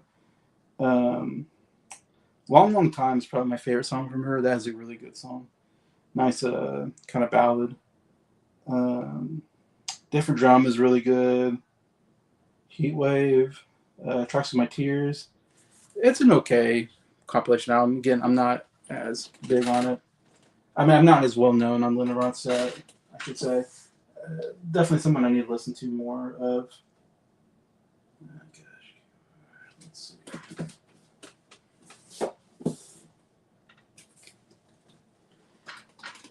All right. So it's kind of in the R section here. So we're getting towards the end of this part. It's kind of a 90s look. Yeah, I guess that's what I'm going for. Old millennial. I'm kind of a 90s kid. But here we got another great music from Christmas music, and this is Rudolph the Red-Nosed Reindeer, featuring the voice of Live. So yeah, of course, if you're like me, you grew up on Rudolph the Red-Nosed Reindeer. Great Christmas special. Love it. So yeah, definitely. I think I saw some Barnes. I think I got this at Barnes and Nobles this last Christmas. I saw it and I was like, I gotta have this. Some really great music. Looks like just a plain black disc. I mean, but come on. There's Always Tomorrow. We're a Couple of Misfits. Silver and Gold. I mean, come on. Great Burlife songs. Of course, the Most Wonderful Day of the Year. Holly Jolly Christmas. Another great song from that. And then, of course, Rudolph the Red-Nosed Reindeer. The main song is great. Burlife is so good singing these songs. That's side 1. Side 2 is like an instrumental of all the songs. But yeah, definitely a must-have if you're a fan of Christmas music. All right. I think I got this out of sorts here. Let's see. This is a really cool comedy album I got at Vintage Talk that I really happy I found this. This is such a cool thing that I didn't know existed. But this is it's called Saturday Night Live. This is basically like a kind of a greatest hits from like the first season. In the first season of 1975. So, of course, I talked a little bit about, Saturday Night Live is just getting its 50th anniversary, which is really cool. They already did their 50th anniversary special. So it's kind of cool having this from like the first season. And I think the early stuff is not that funny. I think their best stuff is the 90s. That's my favorite period of Saturday Night Live. But, I mean, you got the original cast here with Chevy Chase and Dan Aykroyd, John Belushi, Gilda Radner, Lorraine Newman, Gary Morris, Jane Curtin. Anyway, so you got the original cast here. Yeah, it's just a lot of great skits from this period. I didn't realize I would when I got this, I just like, of course, got for getting it was cheap, and I was like, this is kind of cool to have in my collection. I'm a big Silent Live fan, and I've seen like all the first 5 seasons as well, and so I was actually really familiar with this with a lot of the skits here, and I thought when I bought it, I was like, it's probably not gonna be that great because I don't think the early stuff was that great, but I was surprised by how funny I think this album is. And you get like again, you get like a monologue from Lily Tomlin. You get a Chevy Chase doing Gerald Ford as an opener. Let's see. You just get a lot of really cool stuff. Gun Control is really funny skit that I didn't even remember until I was listening. I go, oh yeah, I kind of remember that's a pretty good stuff. You got the Dueling Brandos with Peter Boyle and John Belushi, kind of a famous kind of skit they did. Again, it's hard to say. You got a weekend update with Chevy Chase on here, so it's kind of like you're listening to a whole Saturday Night Live show, but it's a great kind of hits. It's like excerpts from different shows, different hosts and stuff like that. Trying to look and see what News of the Hard of Hearing is funny. Dan Aykroyd doing Jimmy Carter. You got the Chevy Girls singing the song for Chevy Chase when he hurt himself because he always fell down when he did the opening monologue or did the opening scene.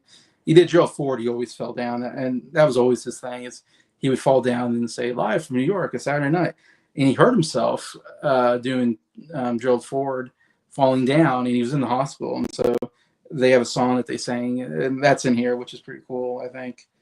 But the best skit is Word Association with Richard Pryor. That's probably the funniest sketch from the early period.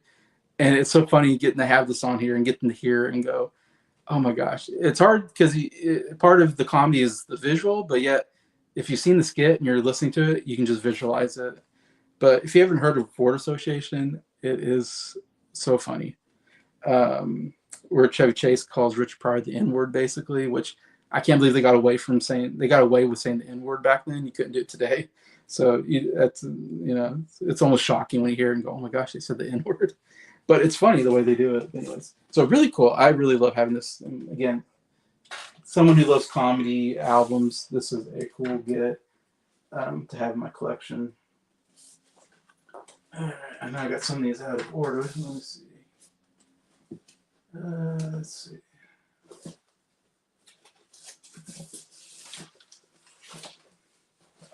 Oh boy. All right, another classic Christmas album. This is Phil Spector Christmas album. This was Scott, who's at Sound Lab Studios in the chat. He bought this for me. I think maybe, I don't know, there might have been last Christmas or so. He bought me this Christmas album, which is really cool. This is definitely one of the all-time great Christmas albums, one of the most famous albums Phil Spector put together from people that he was producing at the time. He had some great classic stuff. Let's see, Frosty the Snowman is great from the Ronettes. Let's see, Santa Claus is Coming to Town is great by the Crystals. Sleigh Ride by the Ronettes is great. Let's see. I saw Mama Kissing Santa Claus. A lot of these are just big. You'll hear this during Christmas time. These are songs you still hear today. I mean, they're really famous. Rudolph the Red-Nosed Reindeer by the Crystals. Winter Wonderland by Darlene Love. So a lot of these are like the Crystals, Darlene Love. The Ronettes are most of the people singing here. Let's see. Christmas Baby, Please Come Home by Darlene Love. One of the best songs on here for sure. I really like Darlene Love stuff. Is really good on here. Here Comes Santa Claus. See, Silent Night to end it. It's some great classic Christmas songs from some Motown groups that Phil Spector was producing at the time. Not the classic cover. This is kind of a weird cover, but to get the original cover, it's like a lot of money. I know Scott told me that you can't find the original cover unless you want to spend a lot of money. So, but yeah, great Christmas album. So thanks to Scott for buying this for me. And we always joke because at the very end of the album, Phil Spector comes in as they're singing. He like interrupts them as they're singing, and he goes, "Hi, I'm Phil Spector, and I just want to thank you for buying this album." And he talks about why how he made the album, or he really wanted to make the album. I don't know. It's so weird because they're like, "Get out of here, Phil Spector! I'm listening to the song," and we always joke about that in our group. It's such a weird thing to happen. The Beach Boys do the same thing on their Christmas album. It's like, why are you interrupting the song? All right. Oh, all right. I got The Sound of Music. This is interesting. This is because this cover. This is the Broadway version, the original before they made the movie. And Mary Martin's playing the main character that Julie Andrews plays later on. Anyway, so this is the original Broadway cast. Except when I got this and I opened it up, I found that there's 2 discs in here, and I was like, why are there 2 discs? So one is the Broadway version. The second disc is the soundtrack from the movie. So I almost kind of got a 2-for-1 deal. I kind of got lucky, I guess. I don't know. I don't know if I can show it, but yeah, 2 discs in here. So I can listen to Sound of Music 2 different ways: the original Broadway or the movie from '65. And there's pictures from the Broadway, anyways. And obviously, the movie version I think is a lot better because Julie Andrews I think is much better than Mary Martin. It's funny listening to the Broadway version. I was like, wow, this is not nearly as good as the movie version. That was my feeling. It was like I thought I could almost throw away that and just listen to the movie version. So the cover is for the Broadway version, but I got both the Broadway and the movie soundtrack on here. So now I guess I don't have to buy the movie soundtrack because I got it already by accident.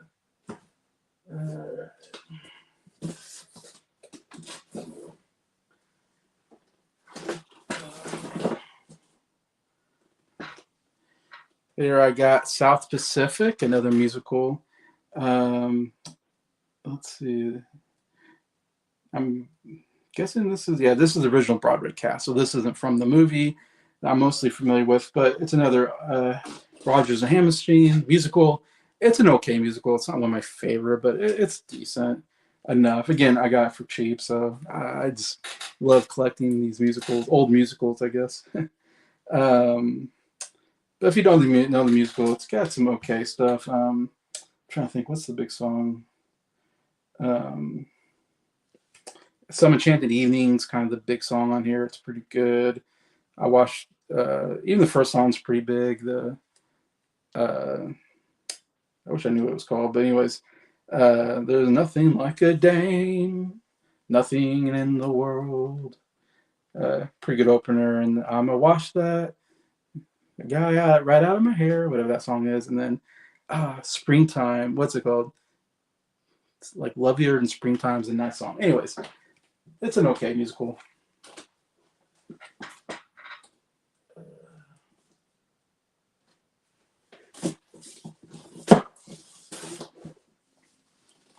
Here I got the Temptations, greatest hits. Again, I have the Drifters. Here's the Temptations. Yeah, I love getting these greatest hits from these great Motown groups. I probably won't buy their albums, but I definitely love having their greatest hits on here. And Temptations, definitely one of my favorite Motown groups of all time. To me, the most famous one because of My Girl. I love My Girl. I knew that ever since I was a kid. I remember hearing that on the radio, and just when I used to listen to oldie station. I love that song. The My Girl, talking about my girl. Yeah, great stuff. They have a lot of good stuff. I do know this. See, the Temptations sing Smokey Robinson is probably their best album because that has My Girl on it. That's definitely an album I probably would get at some time. There's a couple of really good Temptation albums I might get at some point, but yeah, you got some great stuff. The Way You Do the Things You Do, My Girl, Ain't Too Proud to Beg is on here. Since I Lost My Baby, those are some of the big ones I know on here. I do love that they always have somebody like on these greatest hits like write something about the group, and we got this whole thing by Bill Cosby. Bill Cosby's written about how much he likes Temptations. I'm like, oh, thanks, Bill Cosby. Really like to hear your opinion on these things.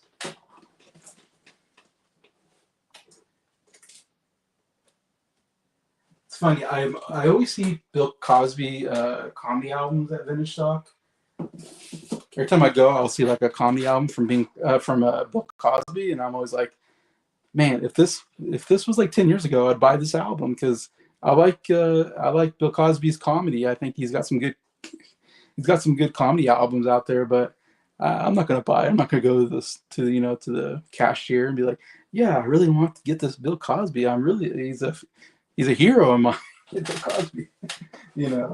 Can't get enough of Bill Cosby. What's that? You don't say. You have some controversy? Oh no.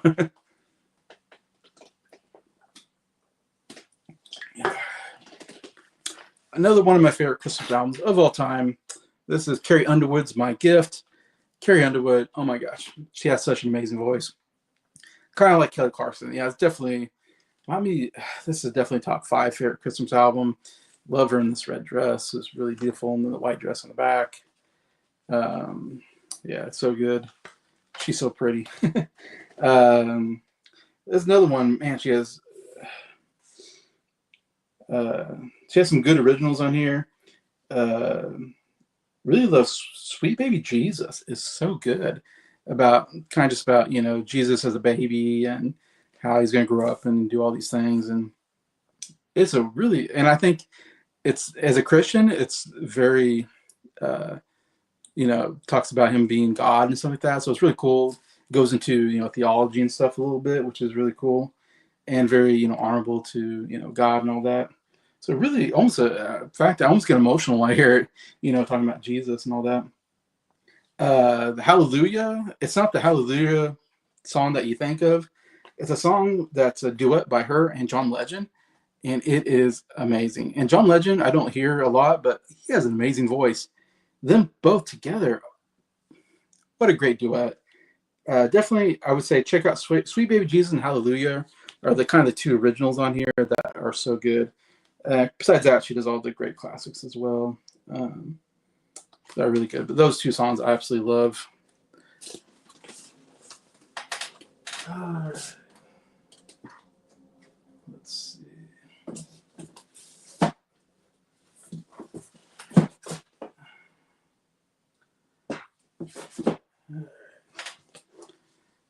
Theme from Love Story by Billy Vaughn. Yeah, I like the movie Love Story. I have it on DVD actually. Anyways, and it's got some good. The theme is really good. It has a really good. Uh, the major theme of the movie is a great orchestra piece. That's why I got it, because I like the piece from them. This does have the theme from Love Story, but also has Close to You, has Let It Be on here. We've Only Just Begun, Crackling Rose. Yeah, so there's some good songs on here as well. But again, I know I've heard it once. I can't remember too much about it. But again, I got it for cheap, so at Vintage Stock. Just add to my collection of music scores. Here we got Bobby V's Golden Greats. I mean, Bobby V, very old, part of that, he's part of this, genre of like these young, good-looking guys that sing kind of pop music, I guess. And it feels like they're only popular for a very short term in the maybe late 50s, early 60s, before the Beatles became big. They were like really popular. Then they kind of went out of style, I feel like, in the mid 60s with the British Invasion, the folk rock genres coming in. But anyways, yeah, this is one of those where I like a couple of his songs, and I've heard of Bobby V, so I was like, might as well get this. Great hits of his. Take Good Care of My Baby is my favorite song of his. That's a really great song. That's kind of why I got it, because I wanted to hear that song. But Rubber Ball, it's a good one. Devil Angel, kind of his big stuff here, I guess. Can't say I know a lot of this stuff, but he was big for a short period of time.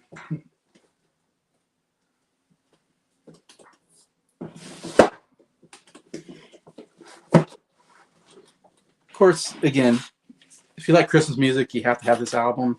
And that is the Charlie Brown Christmas by Vince Guaraldi Trio. It's a soundtrack from the Christmas special, the Charlie Brown Christmas special, uh, Charlie Brown Christmas.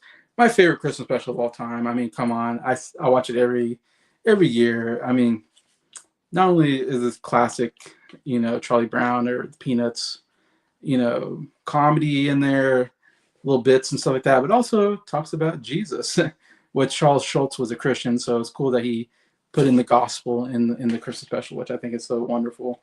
It's just a cool story of, he buys this little Christmas tree, everybody makes fun of Charlie Brown, and it's like, what is Christmas about? Well, it's about Jesus. Anyways, but it's also some great music. I mean, Linus and Lucy here is great. I think that's the big song. Bumpa bumpa bumpa bumpa bumpa bumpa da da da da da da da da da da bumpa bumpa bumpa. Love that. One of the greatest. The only problem is it's like a lot of jazz. I'm not into jazz, so it's kind of a jazzy soundtrack. But the piano playing is so good on like Linus and Lucy. It's amazing piano playing. I really love that song, but I don't like everything on here, but it's classic. Come on, it's Charlie Brown. It's some good stuff. Christmas tree, Christmas time is here. Love that. We have the vocal and instrumental on here, both really good. Skating is really good as well. But yeah, and I love the gold, kind of cool gold album cover, and we get like a marble red, pretty cool. One of my favorite vinyls I got, really cool looking, what's spinning around. But yeah, gotta get this on. If you like Christmas music, gotta get this.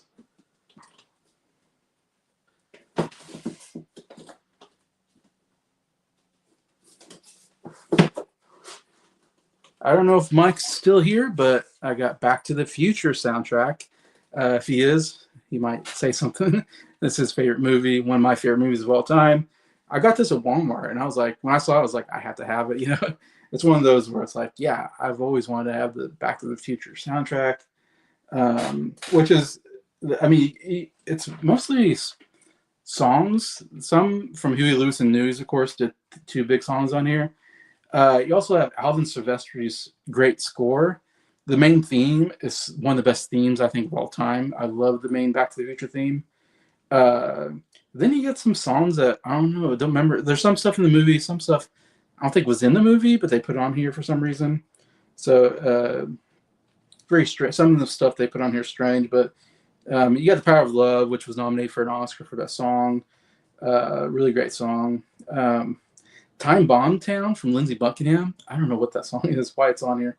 You got the Back to the Future themes, great. Heaven is One Step Away from Eric Clapton. Don't know why that's on here either. And then you got Back in Time. That's kind of side one here. Another great, one of my favorite songs of all time from Huey Lewis and the News. Yeah, and you get The Wallflower by Etta James, Night Train by Marvin Berry and the Starlighters. Then you get Earth Angel, which is great. I love that. You get the Earth Angel, which they sing in the movie. And then you end with Johnny Be Good, of course, which is it's performed by Marty McFly. So that's kind of funny. They have Marty McFly on here, even though that's not a real person. But yeah, Johnny Be Good is great. That's a great scene in the movie. But yeah, love having this on vinyl. And this is probably a colored vinyl. Let me see. It's kind of an orange. Got orange vinyl here for Back to the Future. A little bit of marble. There's a little bit of a marble to so pretty cool. Don't have to be orange. I feel like I have every color on vinyl now. Greens and blues and oranges and yellows and whites. All right.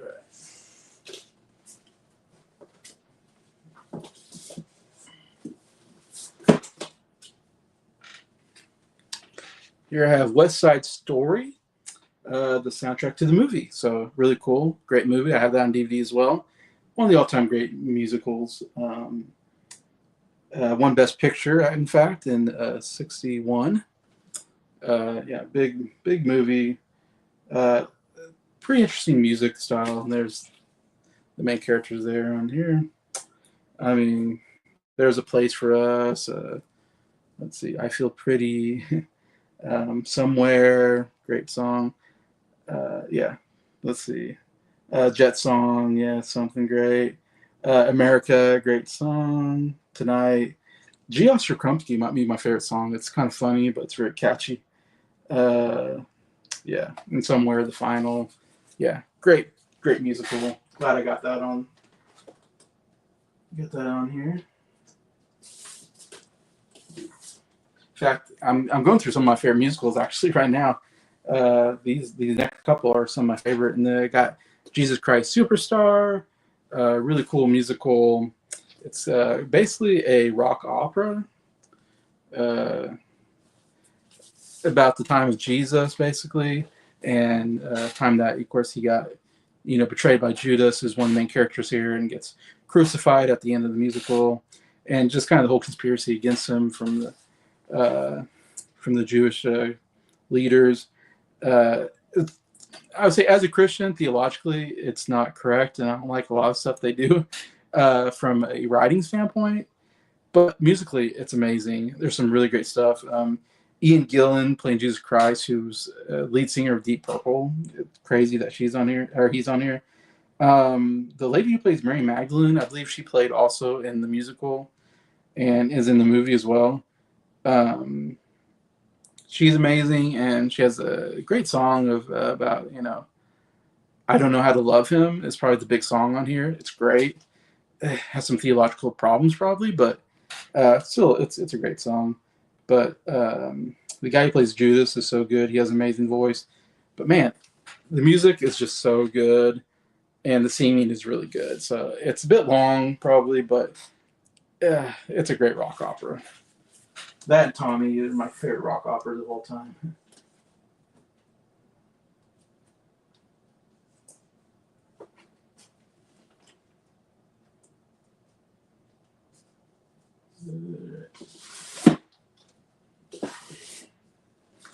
All right, and then we got my favorite movie of all time, Fiddler on the Roof. Yeah, this is another one I found at Vintage Stock, and I was so happy when. In fact, this is one of the first ones I think I bought when I went to Vintage Stock looking at used vinyl, and I found this, and I was so happy because I was like, it's my favorite movie of all time. Got the original soundtrack now, so awesome. It's a deluxe 2 record set. There you got Topol Estevia on here. But yeah, I love the music. If you don't know, John Williams won an Oscar for doing the music on here. So it's his first Oscar that he ever won. The movie came out in '71, by the way. Directed by the great Norman Jewison. But yeah, so much great stuff. I mean, If I Were a Rich Man, um, Havilah, Far From the Home I Love, Matchmaker is really famous. If I Were a Rich Man is probably the most famous song from here, but even the opener is so great. Of course, the violin playing is amazing on here. It's a great score and some great music and great songs. Great movie. Love having it. Fiddler on the Roof here.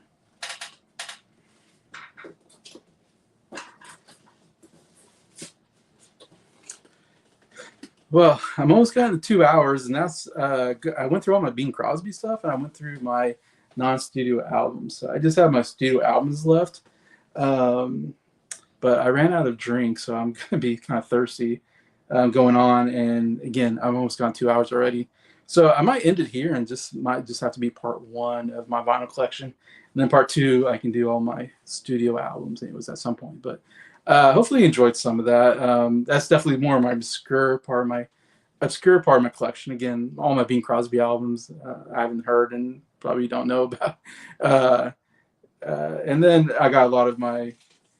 Hopefully, enjoyed hearing my thoughts on some of these albums, Christmas albums and comedy albums. And again, I feel like I got a lot of albums that most people don't have in their collection. I don't see too many people with a lot of these kind of albums, but that's what I love about collecting kind of interesting albums that and getting to show them and talk about them, and it's a fun part of collecting anyway. So thanks to anybody watching this video. Please comment on what you think of these albums.